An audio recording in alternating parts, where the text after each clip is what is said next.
Le presentamos A través de la Biblia, un análisis de la Biblia libro por libro que nos ayudará a crecer espiritualmente. Estos estudios fueron diseñados por el Dr. J. Vernon McGee, destacado maestro y expositor de la Biblia. Acompáñenos en este fascinante recorrido a través de la Biblia. Y con esto se introduce para nosotros el capítulo 12. Seguimos considerando lo que este capítulo 12 dice. Aquí tenemos el conflicto final entre Israel y Satanás después que él ha sido arrojado del cielo. Aquí se nos presentan 7 personajes o personalidades por esta séptima trompeta que se toca durante el período de la gran tribulación. Aquí entonces encontramos a la mujer, es decir, la primera. En segundo lugar, el dragón escarlata. Luego, el hijo varón. Luego tenemos al arcángel Miguel, y entonces el dragón que persigue a la mujer, y luego tenemos al remanente de Israel. 6 se nos presentan aquí. Y luego, en el siguiente capítulo, el capítulo 13, se nos presentarán las 2 bestias. Estas son las 7 personalidades o los 7 personajes que tenemos aquí. Aunque la séptima trompeta nos lleva a través de la gran tribulación y el milenio, al umbral mismo de la eternidad, podemos apreciar que se ha omitido mucho detalle. Así es que, comenzando con el capítulo 12, esto será compensado, presentándonos a 7 personalidades de mucha importancia, que juegan una parte sobresaliente en el período de la gran tribulación. Después de esto, tenemos el derramamiento de las 7 copas de la ira, y luego la destrucción final de la Babilonia comercial y la Babilonia religiosa. La prominencia de la nación de Israel es destacada aquí ante nosotros. En el capítulo anterior, esto había sido sugerido con la medición del templo sobre la tierra y la apertura del templo en el cielo. Y el último versículo del capítulo 11 de Apocalipsis es la apertura de este capítulo 12. Ahora, estos 7 personajes que se presentan aquí son representantes de personas, naturales y sobrenaturales, físicas y espirituales, gobernantes y naciones. Y su identificación y clarificación es esencial para poder entender correctamente el libro de Apocalipsis. Vamos a tomar a la primera persona y con esto vamos a ilustrar lo que estamos diciendo. Hemos llegado ahora al punto crucial de la interpretación de todo el libro de Apocalipsis. Gira alrededor de este punto. En cierta ocasión, un destacado ministro, un predicador muy intelectual, hace muchos años ya, hizo la siguiente declaración. Si usted me puede dar la interpretación de la mujer del capítulo 12 de Apocalipsis, yo le daré su interpretación de la profecía. Cuando el autor de estos estudios bíblicos, el Dr. J. Vernon McGee, escuchó eso, dijo que él pensó que era una declaración un poco insensata. Sin embargo, ahora también debemos hacer esa declaración. Díganos su interpretación de quién es esta mujer, y nosotros le daremos su interpretación de la profecía. Ahora, creemos que esta es la clave. Los versículos 1 y 2 de este capítulo 12 de Apocalipsis nos dicen, «Apareció en el cielo una gran señal, una mujer vestida del sol, con la luna debajo de sus pies, y sobre su cabeza una corona de 12 estrellas. Y estando encinta, clamaba con dolores de parto en la angustia del alumbramiento». Lo importante aquí es hacernos esta pregunta. ¿Quién es esta mujer? Bueno, quizá usted conoce la interpretación que Roma da, que aquí se presenta a la Virgen María. Ahora hay intérpretes protestantes que están así de equivocados también. La mayoría de ellos sigue la tradición de Roma, y ellos interpretan que la mujer es la iglesia de todos los siglos, y creemos que eso es peor. Prácticamente todas las denominaciones siguen esta línea. Ha habido varias mujeres que han fundado cultos y sectas que no pudieron resistir la tentación de verse a sí mismas demostradas como la mujer mencionada aquí. Joanna Southcott, por ejemplo, dijo que ella era la mujer de Apocalipsis capítulo 12. Ella dijo que en octubre de 1814 tendría un hijo varón. Bueno, eso nunca sucedió. Y la siguieron como 200,000 personas. Y ha habido varias que han fundado cultos y religiones y sectas que pensaban que ellas eran esta mujer, pero no resultó así. Creemos que podemos dejar de lado todas estas declaraciones, a no ser que queramos olvidar una manera inteligente de abordar la interpretación. Las cosas que destacan a esta mujer son el sol, la luna y las estrellas. Esto pertenece a Israel, como se demuestra en el sueño que tuvo José. Al concluir nuestro estudio de hoy, queremos leer lo que se dice allá en Génesis capítulo 37, versículos 9 y 10, en cuanto a este sueño. Dice: «Soñó aún otro sueño, y lo contó a sus hermanos, diciendo: He aquí que he soñado otro sueño, y he aquí que el sol y la luna y 11 estrellas se inclinaban a mí. Y lo contó a su padre y a sus hermanos, y su padre le reprendió y le dijo: ¿Qué sueño es este que soñaste? ¿Acaso vendremos yo y tu madre y tus hermanos a postrarnos en tierra ante ti?» Podemos ver que la mujer es una señal en el cielo, aunque su curso, su carrera, se desarrolla sobre la tierra. Ella no es una mujer literal aquí, es un símbolo. La carrera de esta mujer corresponde a la de Israel, porque fue Israel quien dio nacimiento a Cristo, el cual es este hijo varón. Bueno, esto lo vamos a considerar, Dios mediante, en nuestro próximo programa. Y creemos que es muy importante esta sección para conocer quién es esta mujer. Decimos que es Israel y vamos a continuar justificando esto. Es nuestra oración que Dios le bendiga ricamente. Continuamos hoy, amigo oyente, nuestro recorrido por el libro de Apocalipsis y llegamos al capítulo 12 y a la séptima trompeta. Y no solo avanzamos y cubrimos bastante territorio en nuestro programa anterior hasta llegar a la puerta de la eternidad, de una manera breve, sino que hubo muchos detalles que habían sido omitidos. Así es que ahora se nos presentan estas 7 personas o personajes, y quisiéramos presentarle estos personajes a usted hoy y también en nuestro próximo programa. Y después de esto seguiremos hablando de las 7 copas de la ira. Estas son las peores de todos los juicios. Luego tenemos la caída de Babilonia religiosa y comercial. Vamos pues a tomar estas 7 personalidades, estos 7 personajes, y en el programa anterior presentamos la primera y la identificamos. Los primeros 2 versículos de este capítulo 12 de Apocalipsis dicen: «Apareció en el cielo una gran señal, una mujer vestida del sol, con la luna debajo de sus pies, y sobre su cabeza una corona de 12 estrellas. Y estando encinta, clamaba con dolores de parto, en la angustia del alumbramiento».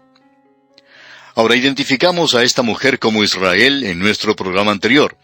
La hemos identificado como Israel, y solo mencionamos la primera cosa, es decir, las cosas que son identificadas con esta mujer, que también son identificadas con Israel. Desde el mismo principio teníamos a Jacob y Raquel, y luego a sus 12 hijos. Y cuando José tuvo un sueño, él en ese sueño había visto al sol y a la luna y a 11 estrellas, y él era la 12ª estrella. Y Jacob interpretó que esto significaba: ¿debemos tu madre y yo y tus hermanos postrarnos y adorarte? Y ellos hicieron esto más adelante. La madre, por supuesto, no lo hizo, pero por cierto que todo esto es representante de la nación de Israel. Como indicamos en nuestro programa anterior, la mujer es la señal en el cielo, pero su carrera y su misión se desarrollan aquí en la tierra. Presentamos esto claramente. Ella no es una pequeña mujer.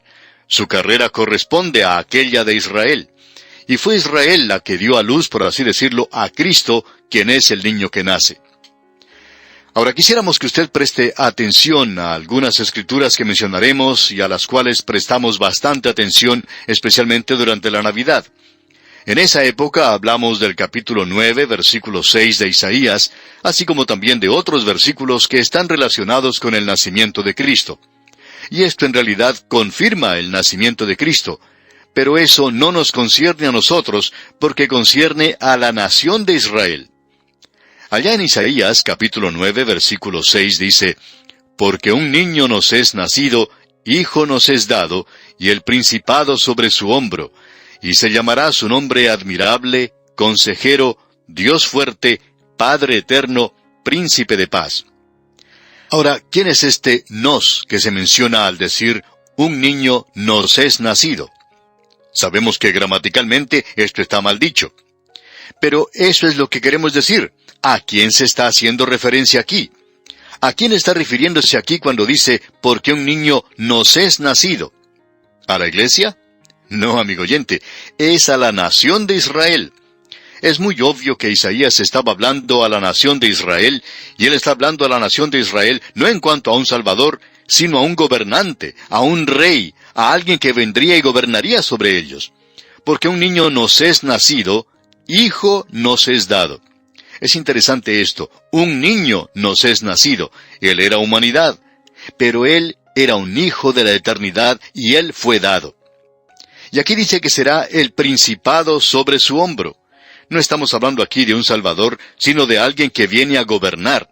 Eso lo veremos en este libro. Luego dice Isaías, y se llamará su nombre Admirable, Consejero, Dios Fuerte, Padre Eterno, Príncipe de Paz. Esto es interesante. No habrá ninguna paz hasta cuando Él venga. Porque cuando los gobernantes de este mundo dicen paz y seguridad, entonces vendrá sobre ellos destrucción repentina. Usted, por supuesto, se habrá enterado que cuando se desató la Primera Guerra Mundial, había diplomáticos reunidos en una gran conferencia de paz en Holanda. Y la mayoría de los delegados debieron eludir los disparos antes de llegar a sus propios hogares. Amigo oyente, cuando ellos hablaban de paz y tranquilidad, es perder el tiempo, porque el hombre está buscando obtener la paz desde un punto equivocado. Es el corazón humano que anda mal, y solo Jesucristo puede traer paz. Él es el príncipe de paz. Ahora aquí él está hablándole a Israel, porque un niño nos es nacido, y esa es la figura que Juan toma y desarrolla. El escritor a los Hebreos dijo allá en el capítulo 7 de esa epístola, versículo 14, porque manifiesto es que nuestro Señor vino de la tribu de Judá, de la cual nada habló Moisés tocante al sacerdocio. Y luego el apóstol Pablo dice en su epístola a los Romanos, capítulo 9, versículo 5, de quienes son los patriarcas, y de los cuales, según la carne, vino Cristo, el cual es Dios sobre todas las cosas, bendito por los siglos. Amén. Él está hablando en cuanto a Israel, porque él comenzó haciendo la pregunta, ¿quiénes son los israelitas? Y ellos son de los cuales, según la carne, vino Cristo. La mujer junto al pozo estaba preguntando, ¿cómo tú, siendo judío, me pides a mí de beber que soy mujer samaritana? Y luego en Miqueas capítulo 5 y versículo 2 leemos, pero tú, Belén Efrata, pequeña para estar entre las familias de Judá, de ti me saldrá el que será Señor en Israel, y sus salidas son desde el principio, desde los días de la eternidad. Podemos darnos cuenta que él iba a nacer en Belén, cuando él saliera de la eternidad. Por tanto, el versículo 3 de este mismo capítulo 5 de Miqueas dice, pero los dejará hasta el tiempo que dé a luz la que ha de dar a luz, y el resto de sus hermanos se volverá con los hijos de Israel. Y una situación como esta está asociada con Israel, porque allá en Isaías, capítulo 66, versículos 7 y 8 leemos, antes que estuviese de parto, dio a luz, antes que le viniesen dolores, dio a luz hijo. ¿Quién oyó cosa semejante? ¿Quién vio tal cosa? ¿Concebirá la tierra en un día? ¿Nacerá una nación de una vez? Pues en cuanto a Sión estuvo de parto, dio a luz sus hijos. Pero tenía que ser el nacimiento de aquel hijo. Así es que identificamos a la mujer con la nación de Israel, y no es ninguna mujer que haya vivido jamás, incluyendo a la Virgen María. Es la nación de Israel. Y por cierto que no es la iglesia de todos los tiempos, porque si nosotros sencillamente mantenemos nuestro rumbo aquí, y no perdemos la cabeza, vemos que estamos en el período de la gran tribulación, y la iglesia ya había partido al cielo. Así es que esta mujer no es la iglesia de todos los tiempos. Ahora, ella es atormentada.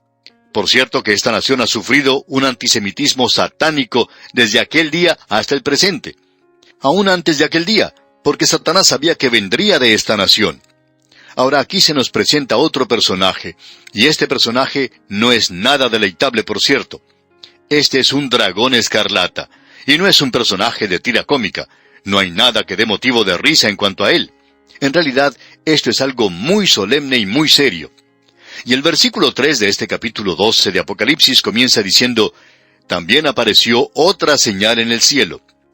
Ahora notemos estas señales que se nos dan, y usted recuerda, amigo oyente, que dijimos que Juan aclararía esto al avanzar en este libro. Él está presentándonos aquí un símbolo, y lo aclarará de alguna manera para usted y para mí, de que esto es lo que es. El versículo 3 entonces de este capítulo 12 de Apocalipsis dice: También apareció otra señal en el cielo.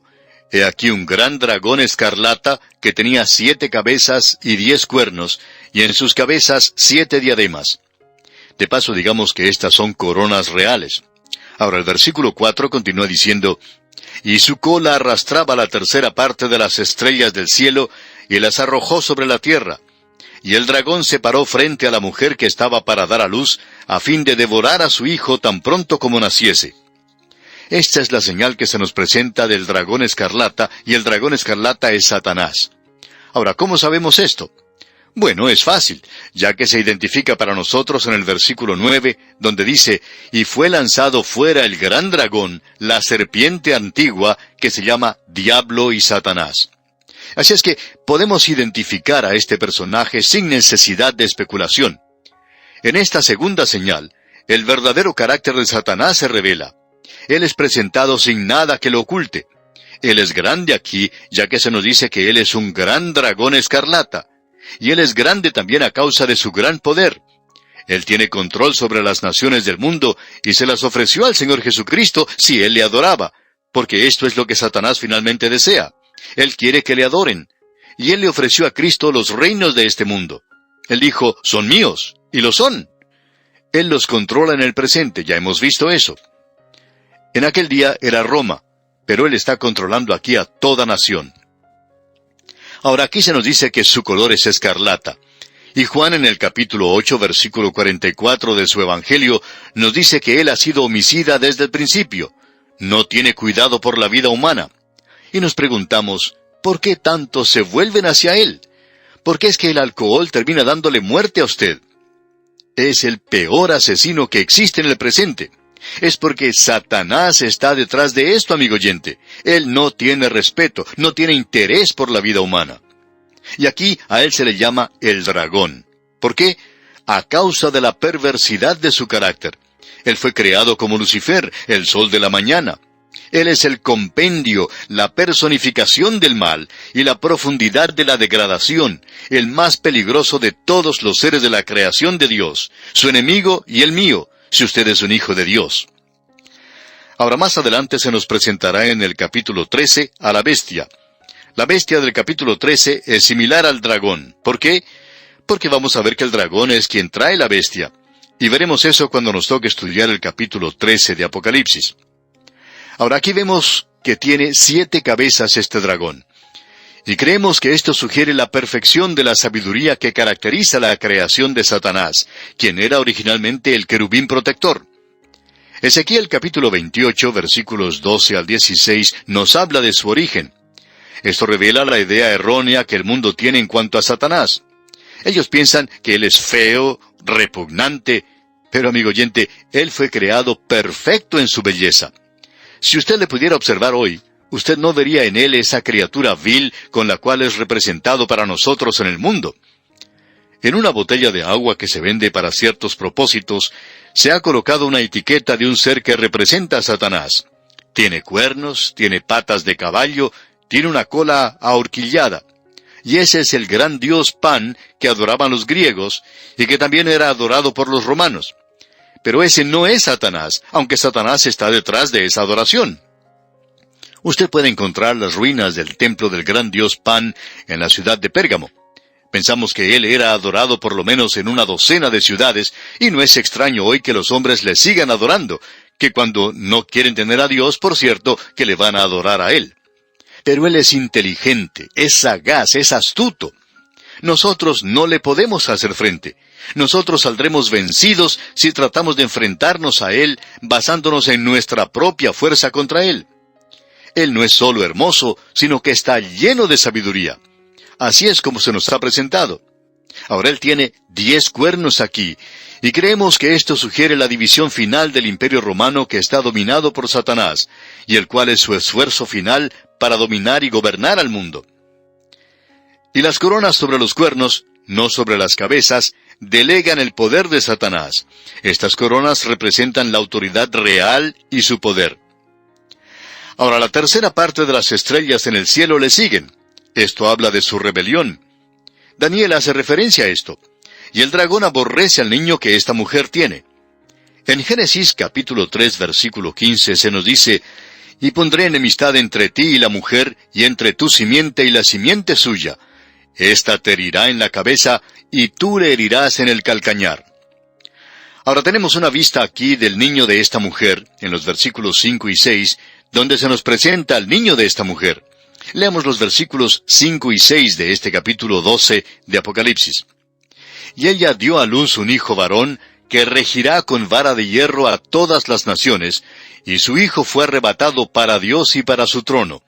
Y la mujer huyó al desierto, donde tiene lugar preparado por Dios, para que allí la sustenten por 1260 días. Ya hemos visto parte de esto en el Salmo 2. Debemos decir que durante la parte más intensa del período de la gran tribulación, Israel será protegida por Dios, es decir, este remanente de Israel.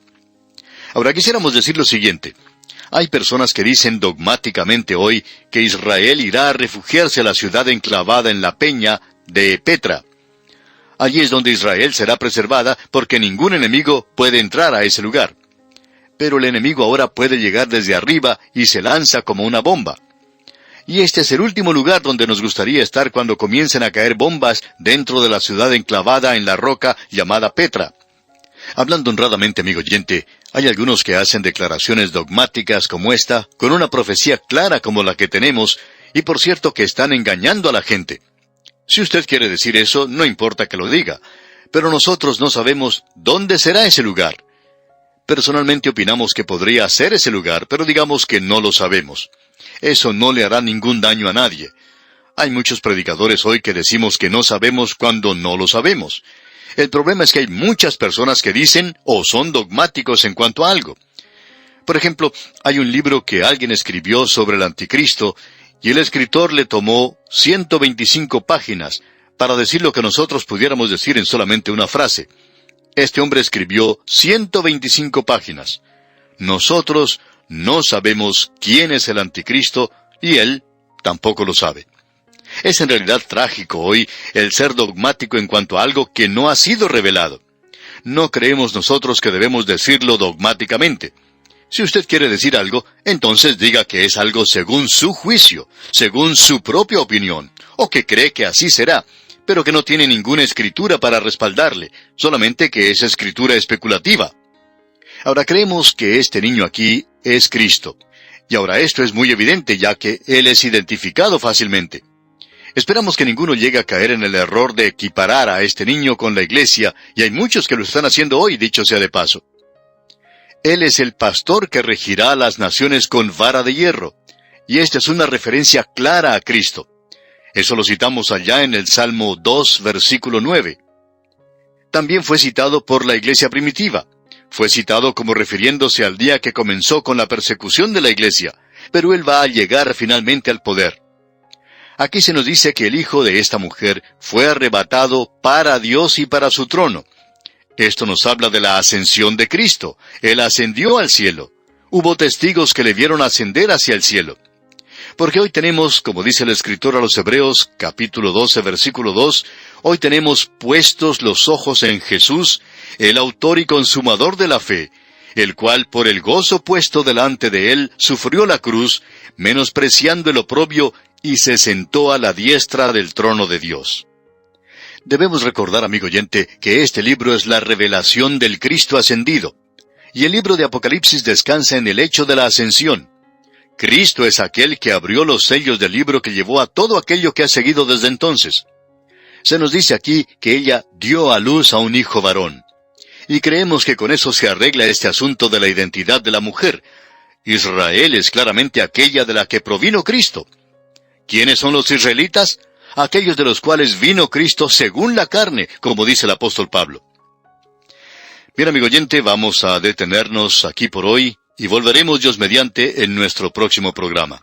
Y como es nuestra costumbre, le sugerimos leer los próximos versículos de este capítulo 12 de este libro maravilloso. Es nuestra oración que el Señor le bendiga. Continuamos hoy nuestro viaje por el libro de Apocalipsis, y volvemos al capítulo 12, y vamos a continuar nuestro estudio a partir del versículo 5. Leamos los versículos 5 y 6 que dicen: Y ella dio a luz un hijo varón, que regirá con vara de hierro a todas las naciones, y su hijo fue arrebatado para Dios y para su trono. Y la mujer huyó al desierto, donde tiene el lugar preparado por Dios, para que allí la sustenten por 1260 días. Con este capítulo 12 de Apocalipsis, hemos comenzado una nueva sección en este libro. Aquí se nos presentan en esta sección 7 personajes durante el período de la Gran Tribulación. Debemos establecer nuestro campo aquí y darnos cuenta del terreno que pisamos. Estamos en el período de la Gran Tribulación, es decir, lo estamos estudiando. Confiamos en que usted y yo no debamos pasar por este período de la Gran Tribulación. Decimos confiamos porque creemos que la palabra de Dios nos enseña que nosotros, los creyentes en Cristo, salvados por su sacrificio expiatorio, no vamos a pasar, no vamos a estar en el período de la Gran Tribulación, y nos estamos refiriendo, por supuesto, a la Iglesia. Aquí se nos presenta entonces a estos 7 personajes. Primero debemos identificarlos y luego presentarlos ante usted. En nuestro programa anterior vimos a una mujer y la identificamos como Israel, y hablamos de la parte destacada que Israel jugará en ese período de la Gran Tribulación. La iglesia es quitada y Dios nuevamente regresa a esta nación. Tenemos luego al dragón escarlata, y a él lo identificamos como Satanás. No hubo falta de mucho estudio para ver esto, porque se nos dice aquí que este dragón escarlata es Satanás. Lo presentamos a él como al enemigo del pueblo de Dios. Luego vimos al hijo de esta mujer, y eso lo tenemos en estos 2 versículos con los cuales comenzamos nuestro estudio de hoy, los versículos 5 y 6. La mujer y este hijo varón. La mujer, por supuesto, como ya dijimos, es Israel, y el hijo varón es Cristo. Hasta aquí llegamos en nuestro programa anterior, donde confiamos que usted pudo identificarle. Queremos ahora que usted note algo que es bastante importante. Debemos verle a él como aquel que es el pastor que viene a regir a las naciones con vara de hierro. Él es aquel que viene del linaje de David a ocupar el trono de David y a regir sobre este mundo. Él dominará toda la enemistad, toda la rebelión, toda la oposición que existe sobre la tierra. ¿Cómo? Bueno, hemos leído que dice, los quebrantarás con vara de hierro, como vasija de alfarero los desmenuzarás.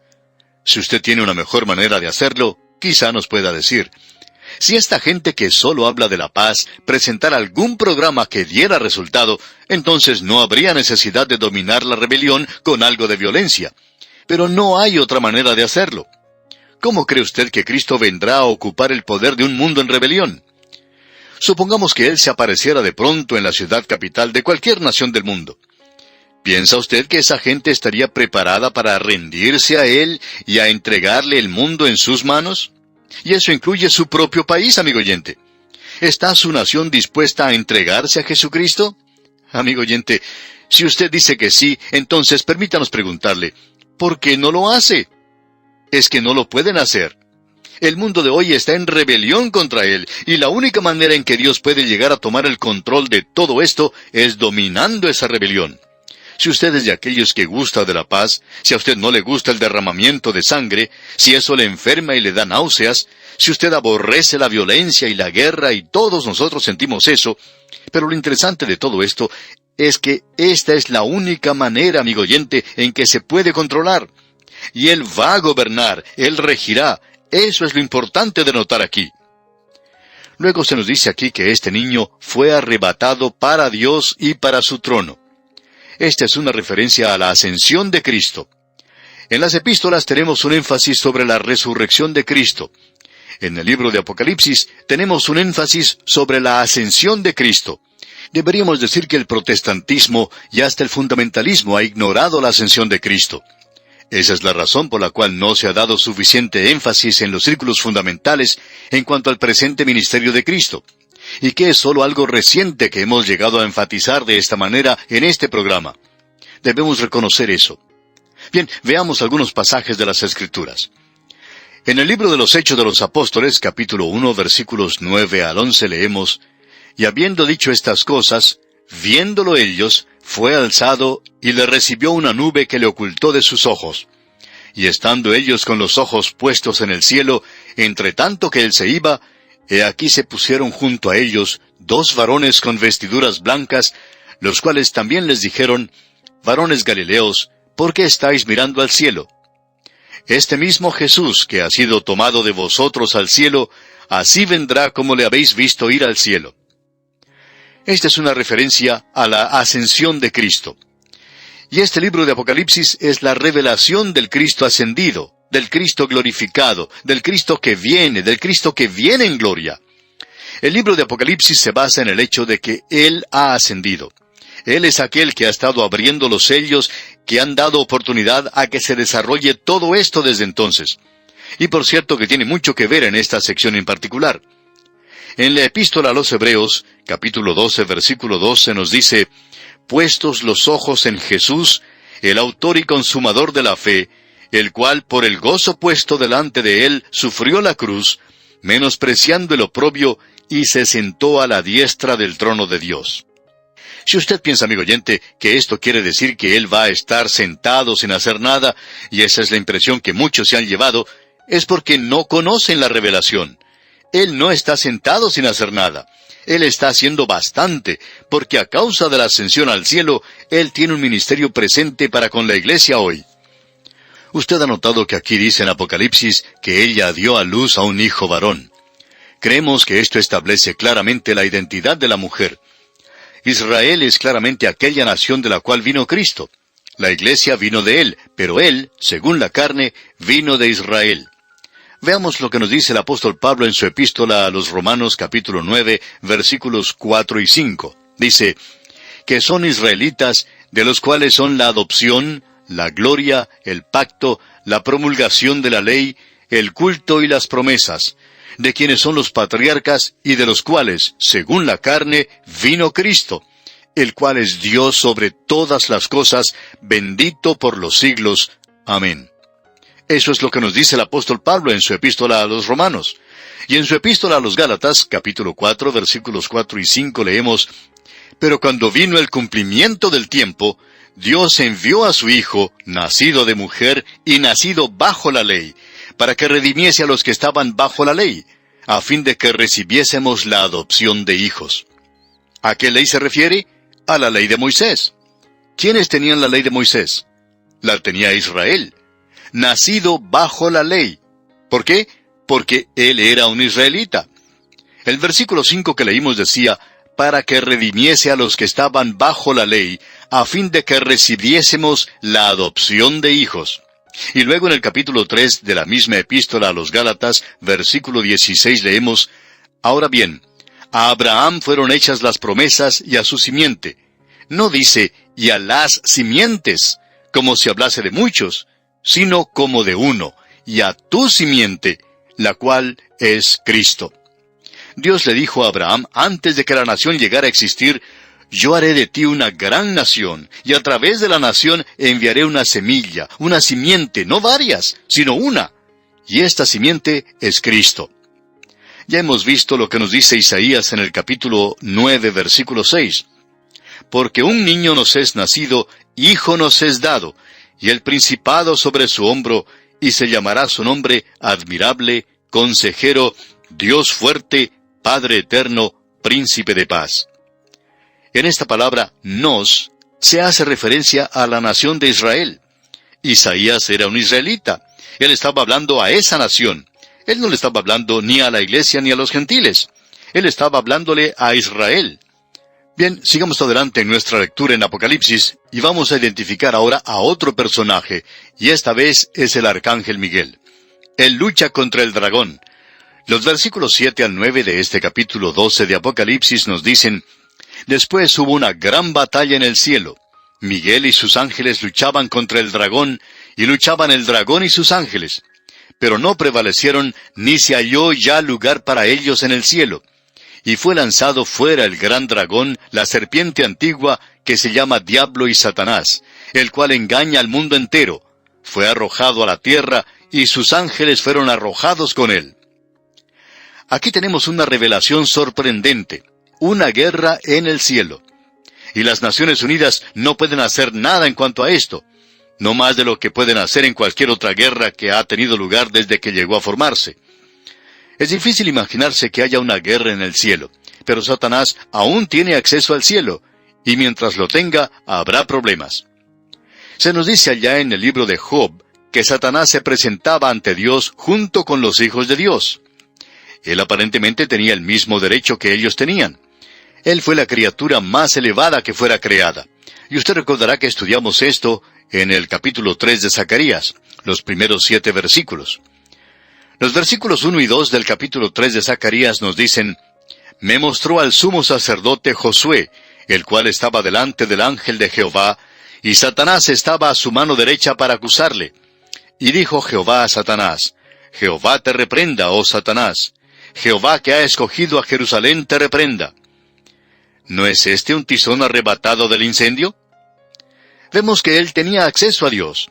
Él es capaz de tener comunicación con Dios. En el Evangelio según San Lucas, capítulo 22, versículo 31, leemos: «Dijo también el Señor: Simón, Simón, he aquí Satanás os ha pedido para zarandearos como a trigo». No creemos que él haya enviado un telegrama a Dios. Tampoco creemos que le haya llamado por teléfono. Él era capaz de entrar a la misma presencia de Dios, y él pidió que se le diera la oportunidad de probar a Simón Pedro. Él creía que podría atraparle, y a él se le dio ese permiso. Miguel aquí es el arcángel. Queremos que usted tome nota de esto, amigo oyente. Eso se nos indica en el libro de Judas, versículo 9, donde dice: «Pero cuando el arcángel Miguel contendía con el diablo, disputando con él por el cuerpo de Moisés, no se atrevió a proferir juicio de maldición contra él, sino que dijo: El Señor te reprenda». Estamos seguros que debe haber otros arcángeles, pero si usted ve lo que dice el libro de Daniel, encontrará allí que también Miguel es mencionado. Y vamos a ver lo que dice este libro de Daniel, porque el arcángel Miguel tiene un ministerio muy particular con la nación de Israel. En primer lugar, veamos lo que nos dice el capítulo 10, versículo 13 de Daniel. Dice: «Mas el príncipe del reino de Persia se me opuso durante 21 días. Pero he aquí Miguel, uno de los principales príncipes, vino para ayudarme, y quedé allí con los reyes de Persia». Aparentemente hay otros ángeles, pero él es aquel que se nos presenta, y también Gabriel, y ellos son los únicos que conocemos. Ahora, en el versículo 21 de este mismo capítulo 10 de Daniel leemos: «Pero yo te declararé lo que está escrito en el libro de la verdad, y ninguno me ayuda contra ellos, sino Miguel, vuestro príncipe». Él está hablando con Daniel, y esto se refiere al pueblo de Daniel, la nación de Israel. Daniel presenta esto claramente en el primer versículo del capítulo 12, donde dice: «En aquel tiempo se levantará Miguel, el gran príncipe que está de parte de los hijos de su pueblo, y será tiempo de angustia, cual nunca fue desde que hubo gente hasta entonces, pero en aquel tiempo será libertado su pueblo, todos los que se hallen escritos en el libro». Se nos dice que en aquel entonces será un tiempo de angustia. Ese tiempo es la gran tribulación de la que estamos hablando aquí. Y Miguel actúa nuevamente y expulsa a Satanás del cielo. ¿Por qué? Porque sucede que él es el príncipe que cuida de la nación de Israel. Esto es algo tremendo y supera toda descripción. Ahora, en Apocalipsis se nos dice que hubo una gran batalla en el cielo. Satanás no va a retirarse fácilmente, pero Miguel y sus ángeles prevalecieron, y Satanás y sus ángeles fueron arrojados del cielo. El Señor Jesús se refirió a esto en un versículo que mencionamos el otro día en el Evangelio según San Lucas, capítulo 10, versículo 18, donde dice: «Y les dijo: Yo veía a Satanás caer del cielo como un rayo». Bueno, no hay forma de equivocarnos en cuanto a esta criatura que es llamada el gran dragón. Está señalado con lujo de detalles. Aquí se nos presentan sus huellas digitales.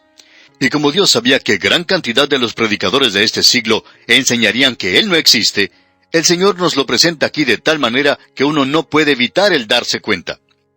Si su enemigo puede hacer que usted piense que no existe, pues tendrá una gran ventaja sobre usted y podrá atacarle de tal manera que provocará una caída suya.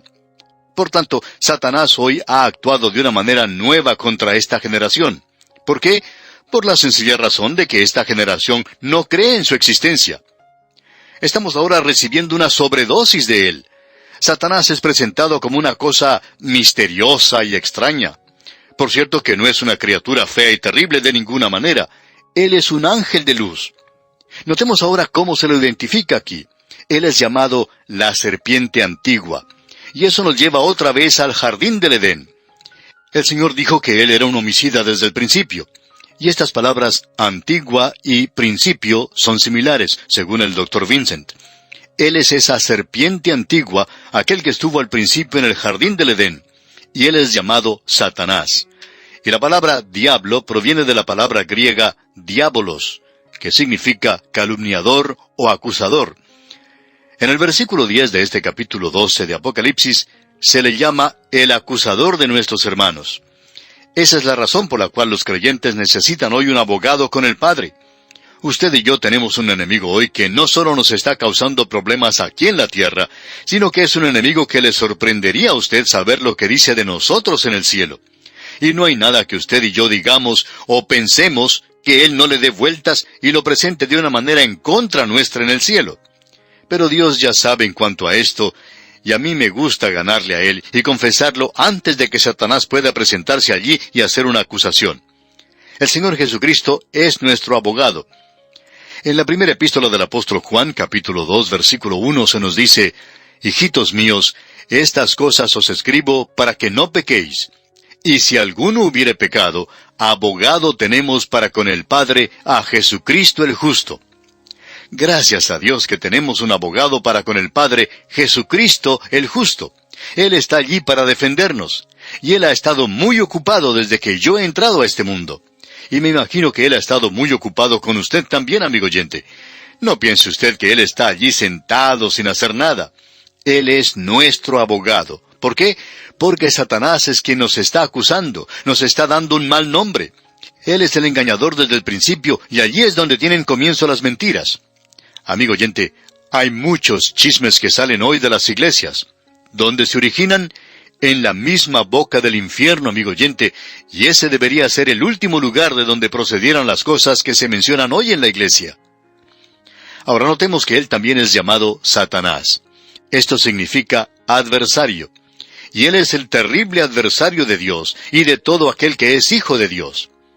Y se nos dice, sed sobrios y velad, porque vuestro adversario el diablo, como león rugiente, anda alrededor buscando a quien devorar. Así nos lo dice el apóstol Pedro en su primera epístola capítulo 5 y versículo 8. Debemos reconocer que él es nuestro enemigo. Eso no quiere decir que tenemos que irnos del otro lado y pasar mucho tiempo considerando a Satanás y a los demonios. Ya hay demasiado de esto. Solo necesitamos reconocerlos, y hay una manifestación hoy, nueva, renovada, que no existía hace una generación, pero que es cierta hoy. Mantengamos nuestra vista puesta en el Señor Jesucristo, porque ese es el lugar de donde proviene la salvación. Él está allí para ayudarle, amigo oyente. Ahora aquí se nos dice que Satanás engaña al mundo entero. Satanás durante la gran tribulación podrá engañar totalmente a los hombres, pero hoy solo lo puede hacer parcialmente. Y Satanás engaña al hombre en cuanto a Dios y en cuanto a la palabra de Dios. Él hizo que Eva no confiara en Dios. ¿Con que Dios os ha dicho, no comáis de todo árbol del huerto? Es imposible confiar en Él, ¿no es cierto? Ese era el pensamiento. Ahora Satanás también engaña al hombre en cuanto al hombre. Él hace que el hombre aparezca mejor de lo que es, aunque en realidad Satanás nos desprecia. Y sin embargo, Él nos ensalza. Nosotros podemos llegar a ser dioses. ¿Y cuán maravilloso podría ser eso? Y luego Satanás engaña al hombre en cuanto al mundo, a la carne y al diablo. Amigo oyente, cuando usted y yo lleguemos a creer que somos lo suficientemente fuertes como para vencer al mundo, la carne y al diablo, nosotros no somos en realidad lo suficientemente grandes como para vencer a ninguno de ellos. El mundo es demasiado grande para nosotros, y por cierto que puede apartarle a uno de Dios. Y Satanás engaña al mundo en cuanto al Evangelio. A él no le preocupa que los hombres vayan a la iglesia, o aunque se unan a una docena de iglesias. Pero no quiere que ellos sean salvos, esa es la clave. El apóstol Pablo en su segunda epístola a los Corintios, capítulo 4, versículo 4, dice, en los cuales el Dios de este siglo cegó el entendimiento de los incrédulos para que no les resplandezca la luz del Evangelio de la gloria de Cristo, el cual es la imagen de Dios. Satanás debe ser temido como un león, amigo oyente. Él tiene que ser temido también como una serpiente, y él tiene que ser más temido aún como ángel de luz. Allí es donde él atrapa a multitudes hoy. Bien, amigo oyente, vamos a detenernos aquí por hoy. Dios mediante, en nuestro próximo programa, comenzaremos nuestro estudio en el versículo 10 de este capítulo 12 de Apocalipsis, y estamos seguros que usted querrá acompañarnos. Que Dios le bendiga, es nuestra más ferviente oración. Continuamos hoy, amigo oyente, nuestro recorrido por el libro de Apocalipsis. Volvemos al capítulo 12 de este libro, y vamos a comenzar con el versículo 10. Queremos que usted note lo que tenemos ante nosotros en este pasaje, porque se trata del tercer ay, y por cierto que eso es algo verdaderamente llamativo. Leamos entonces los versículos 10 al 12 de este capítulo 12 de Apocalipsis. Entonces oí una gran voz en el cielo que decía: Ahora ha venido la salvación, el poder y el reino de nuestro Dios y la autoridad de su Cristo, porque ha sido lanzado fuera el acusador de nuestros hermanos, el que los acusaba delante de nuestro Dios día y noche. Y ellos le han vencido por medio de la sangre del Cordero y de la palabra del testimonio de ellos, y menospreciaron sus vidas hasta la muerte. Por lo cual alegraos cielos y los que moráis en ellos. Ay de los moradores de la tierra y del mar, porque el diablo ha descendido a vosotros con gran ira, sabiendo que tiene poco tiempo. Notemos que Juan está diciendo aquí: entonces oí una gran voz. Esto nos recuerda que Juan es aún el espectador y oidor de estos hechos. Él no quiere que nos olvidemos de eso, porque es muy importante. En nuestro programa anterior vimos que Satanás había sido arrojado del cielo. Esto causó gran regocijo entre los redimidos que están en el cielo. Aquí podemos ver un gran grupo de santos del Antiguo Testamento, o santos de la tribulación, quienes han sido martirizados hasta este momento. Y ellos mencionan a sus hermanos en la tierra. El acusador de nuestros hermanos ha sido lanzado fuera. Creemos que la primera gran demostración de poder ejecutada contra el mal, después de la muerte y la resurrección de Cristo, es la expulsión de Satanás del cielo. Este es el comienzo del movimiento que llevará a que el Señor Jesucristo tome el control del gobierno aquí en la tierra. Cuando Cristo murió en la tierra, Él preparó el camino para que Satanás fuera arrojado del cielo. Escuchemos lo que nos dice el apóstol Pablo en su epístola a los Colosenses, capítulo 2, versículo 14. Anulando el acta de los decretos que había contra nosotros, que nos era contraria, quitándola de en medio y clavándola en la cruz. Eso es lo que Él hizo. Él hizo posible que el hombre pudiera ser salvo ahora por su muerte. Ese hombre ya no podría tratar de lograr su propia salvación en su propio poder, en su propia fuerza. Él ya no podría hacerlo de ninguna manera. Y no solo eso, sino que en el versículo 15 se nos dice: y despojando a los principados y a las potestades, los exhibió públicamente, triunfando sobre ellos en la cruz. Opinamos que eso comenzó cuando Él ascendió al cielo y se llevó a una gran multitud con Él. Él llevó cautiva la cautividad, y los llevó a la presencia de Dios. Aquellos eran santos del Antiguo Testamento, y creemos que se encuentran en este grupo que está diciendo que la salvación ha llegado. ¿Y qué es eso? Abre el camino para la venida de 4 libertades celestiales que han sido compradas por sangre. Nosotros hablamos de 4 libertades que aún no han llegado a suceder, pero aquí tenemos 4 libertades que llegarán a suceder cuando Cristo venga. En primer lugar, la salvación, la consumación, y esa es la persona de Cristo. Usted y yo no veremos nuestra salvación consumada hasta cuando estemos en su presencia. Amigo oyente, aún no se ha manifestado lo que hemos de ser, pero sabemos que cuando Él se manifieste, seremos semejantes a Él porque le veremos tal como Él es. Y eso llegará a realizarse cuando Él venga aquí a la tierra. Creemos que esto nos habla de su regreso visible a la tierra. Luego dice, y el poder. Amigo oyente, hasta ahora las naciones han controlado el poder y ha sido algo trágico. Y esto ha sido una realidad de toda nación. Algunas grandes naciones han sido capaces de hacer guerras, y como un gran incendio en una pradera, se desparrama a otras naciones y destruyen ciudades y dan muerte a la gente. Las naciones han abusado del poder aquí en la tierra, y será algo maravilloso cuando Él tome el poder y controle esta tierra. Luego, la tercera libertad que tenemos es el reino de nuestro Dios, que será establecido aquí en la tierra. Y no será hasta entonces que habrá paz. Y entonces también habrá justicia y libertad sobre la tierra. Nosotros en realidad no sabemos lo que es la verdadera libertad. Se nos dice que somos libres. Sin embargo, vemos que tenemos que hacer fila para conseguir casi todas las cosas en el presente. No hay libertad en eso. No nos podemos imaginar a los primeros colonizadores haciendo fila para lograr algo o para hacer algo. Pero amigo oyente, hoy hay que hacerlo. Y será maravilloso cuando este reino llegue a la tierra. Esta declaración misma revela que su reino no ha sido establecido en la primera venida de Cristo. Y luego hay algo más aquí, y nos referimos a la cuarta libertad. Es la autoridad de Jesucristo. Esto demuestra que Cristo aún no ha tomado el control de la autoridad para regir este mundo. Él no está edificando su reino en el presente. Él no está estableciendo su reino. Él esperará hasta que comiencen a moverse las estrellas, y cuando Él haga eso, todos sus juicios son una preparación de su regreso a esta tierra.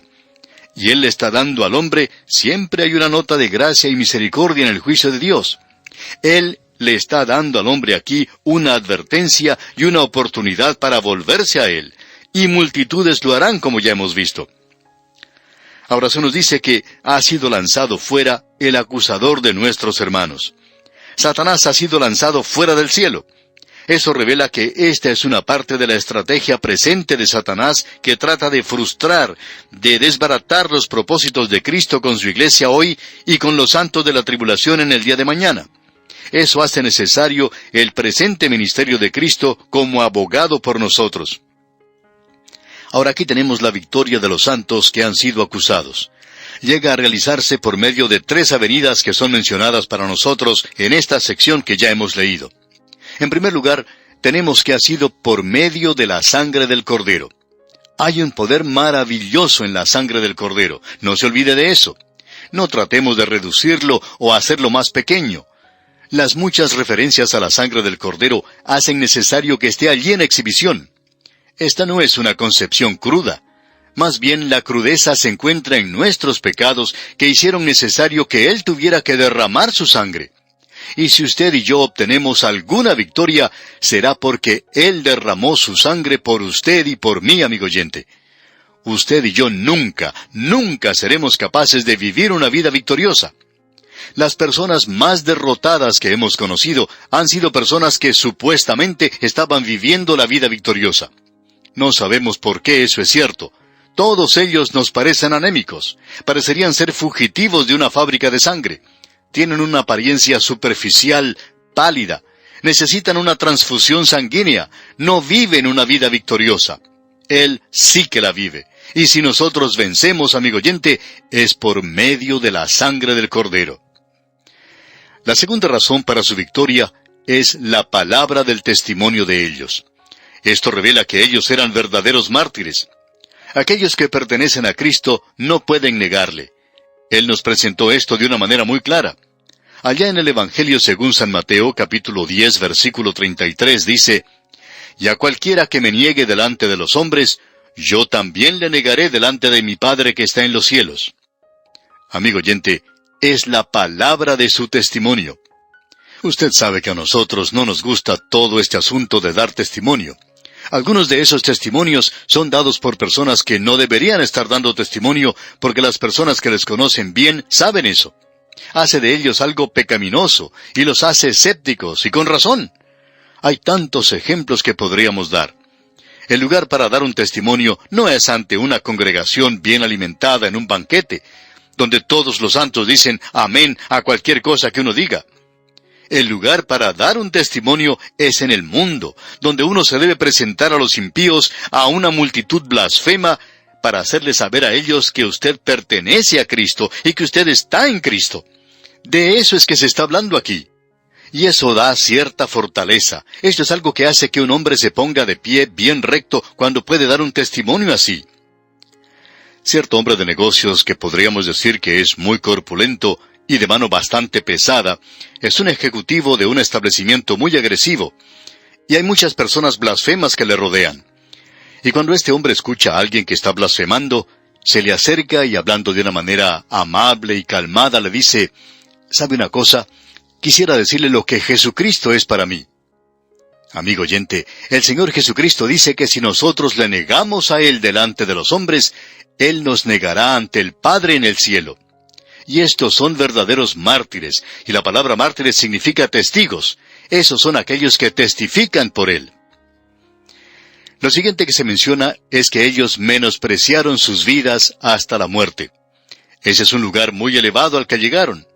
Cuando usted y yo hacemos del Señor Jesucristo nuestro primer amor en nuestra vida, el amor a sí mismo puede ser colocado en segundo, tercero, cuarto o quinto lugar, ya que por cierto debemos tener respeto por nosotros mismos. Tiene que haber dignidad en cuanto a nosotros, pero debemos colocarle a Él primero, y cuando le ponemos a Él primero, entonces no tendremos ningún problema en vivir por Él aquí en la tierra. El problema de hoy no es ciertas reglas que están siendo establecidas o dadas aquí. Estas reglas no tienen nada de bueno que les apoye, pero esto es lo que necesitamos detrás de todas estas reglas: la sangre del Cordero, la palabra de su testimonio, y luego amarle a Él sobre todas las cosas. Esa es la base misma del servicio. El Señor Jesucristo le preguntó al apóstol Pedro si le amaba, y cuando Simón Pedro por fin pudo expresar eso de una manera bastante débil, por cierto, el Señor Jesucristo le dijo que Él le iba a utilizar. Le dijo que iba a alimentar sus ovejas, que Él iba a predicar el primer mensaje o sermón de la iglesia, que Él iba a hacer a más gente salva per cápita de quienes estaban allí que probablemente cualquier otro momento de la historia del mundo. Notemos ahora, amigo oyente, que hay dos puntos de vista radicales de la expulsión de Satanás del cielo que tenemos aquí. Hay regocijo en el cielo porque esta serpiente terrible, traicionera, peligrosa y mortífera ha salido de allí para siempre. Pero hay un ay en la tierra. Este es el tercer ay. Sigue hasta el derramamiento de las 7 copas de la ira. Y el único consuelo para la tierra es que la permanencia de Satanás en la tierra es breve. Solo 42 meses, y es una intensificación de la tribulación durante ese período. Ahora vemos que cuando Satanás es arrojado a la tierra, que éste persigue a la mujer. Eso lo vemos en los versículos 13 y 14, y sigue hasta el versículo 16. Veamos estos dos primeros versículos mencionados, los versículos 13 y 14 del capítulo 12 de Apocalipsis. Y cuando vio el dragón que había sido arrojado a la tierra, persiguió a la mujer que había dado a luz al hijo varón, y se le dieron a la mujer las 2 alas de la gran águila, para que volase de delante de la serpiente al desierto, a su lugar, donde es sustentada por un tiempo, y tiempos, y la mitad de un tiempo. Esta es la última ola de antisemitismo que rodará sobre el mundo, y es la peor. Porque Satanás ha sido arrojado a la tierra, y sabe que tiene poco tiempo. Él aborrece a esta nación porque Cristo vino de esa nación según la carne. Este es el tiempo de angustia para Jacob, y esa es la razón por la cual no podemos regocijarnos, y nunca lo hemos podido hacer, en el regreso presente de Israel a su tierra. Hay personas que opinan que ellos han regresado allí para el milenio, pero no es así. Ellos han regresado para el período de la gran tribulación, si es que han regresado allí por algún propósito, según la palabra de Dios. Aquí se nos dice en el versículo 14, se le dieron a la mujer las 2 alas de la gran águila, para que volase de delante de la serpiente al desierto. Hay quienes ven en esto un aeroplano o un avión que los llevará a ellos a un lugar donde ocultarse, y siempre eligen a Petra, ciudad enclavada en la roca, como un lugar de refugio. No sabemos cómo aterrizarán en un lugar como ese, pero ese es el problema de aquellos que dan esa explicación. Ahora debemos notar aquí que estas 2 alas de una gran águila no es algo que es raro o extraño para esta gente.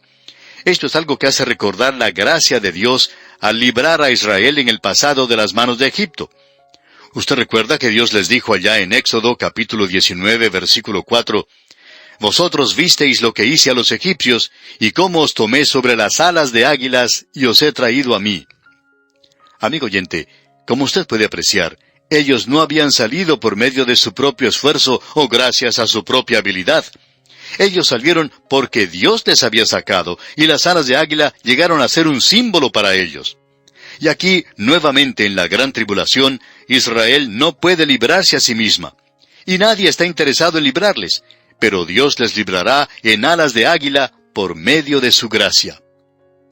Luego dice, para que volase al desierto, a su lugar. No dice la ciudad de Petra, enclavada en la roca. Puede que así sea, no lo sabemos, no queremos ser malentendidos. Sencillamente queremos decir que no sabemos dónde es. Y nos molesta un poco cuando alguien dice que lo ha encontrado antes de hacerlo nosotros. Y no sabemos cómo lo han encontrado. Esto ha sido identificado diversamente. Petra no es el único lugar. El desierto de las gentes del mundo, y habrá otro esparcimiento mundial de esta gente. Bueno, Cristo les dijo que huyeran a los montes, y creemos que este es un desierto literal, algo similar a aquel período en el cual Israel pasó 40 años bajo Moisés, y este tiempo será de 42 meses. Ese es el significado aquí de un tiempo y tiempos y la mitad de un tiempo. Lo importante no es el lugar, sino el hecho de que Dios les protegerá a ellos por su gracia. Luego se nos dice aquí que ella es sustentada. Eso nos recuerda que en el pasado Dios les ha sustentado a ellos con el maná del cielo y el agua que manaba de la roca. Él les alimentará nuevamente, posiblemente de la misma manera. Luego leemos en los versículos 15 y 16 de este capítulo 12 de Apocalipsis. Y la serpiente arrojó de su boca, tras la mujer, agua como un río, para que fuese arrastrada por el río. Pero la tierra ayudó a la mujer, pues la tierra abrió su boca y tragó el río que el dragón había echado de su boca. Debido a que el desierto es algo literal, el agua también podría ser literal. Dios ha librado a Israel del agua al principio de la marcha en el desierto del Mar Rojo, y nuevamente al fin de la marcha del desierto en el río Jordán. Sin embargo, aquí se habla de agua como un río, y esto puede ser ejércitos que fluyen como un río sobre ellos. Esta figura retórica ha sido utilizada por Isaías en el capítulo 8 y versículos 7 y 8 de su libro.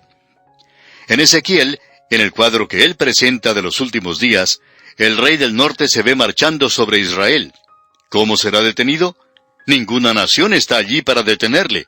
Pero aquí está Dios, y Él le destruirá con las fuerzas naturales cuando Él invade a Palestina.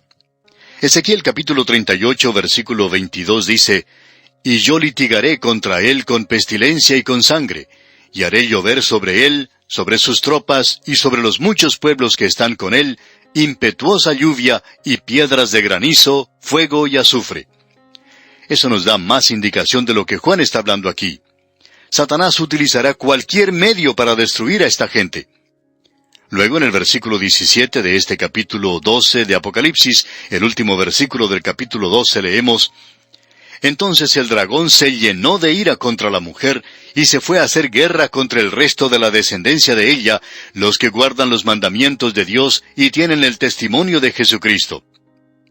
Ahora, el resto de la descendencia de ella se refiere al remanente que es testigo de Dios en este período, los 144,000 que han sido sellados. Ellos evidentemente están testificando a través de todo el mundo. Y estos son los que guardan los mandamientos de Dios. Esto los coloca a ellos nuevamente bajo la ley, y esto excluye la posibilidad de que los testigos sean la iglesia.